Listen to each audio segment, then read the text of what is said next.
Hi, this is Jack from Stafford Audi, and today I'd like to present to you this approved used Audi Q2 Sport 35 TFSI with the S-tronic gearbox.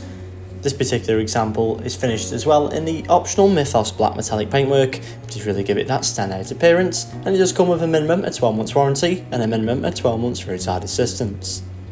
Now looking towards the key features, and with this being the sports model, does mean the vehicle benefits from the additional sports styling such as the front bumper design, rear diffuser and side profile. As well as this, you do get the chrome badging such as the model designation and the Audi logo.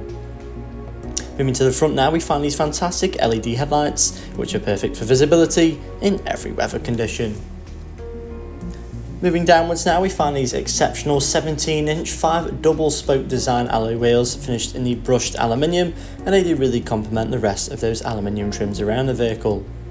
Moving into the rear seats now, we do find a full cloth interior with the additional lighter patches in the centre.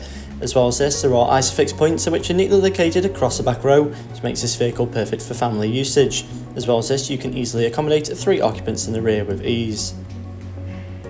Moving into the front now, we find a very well designed and luxurious cabin with a large amount of plush material expected of Audi, such as the leather as well as the cloth and aluminium. With this being the sports model, it does mean the vehicle benefits from the additional sporty styling also on the inside with these sport seats with the two-tone effect. Above now, we find a virtual cockpit display in which is featured 2 digital rev counters. As well as this screen can access your satellite navigation as well as telephone connectivity and vehicle information. Moving towards the centre of the dashboard now, we find this fantastic MMI display in which does feature the satellite navigation and does also allow access to Apple CarPlay and Android Auto. Just below this now, we find the equally impressive climate control, which is very easily adjustable. So thank you for watching this video on the approved used Audi Q2 Sport, which is now available at Stafford Audi. For more information, please don't hesitate to get in touch with our friendly sales team.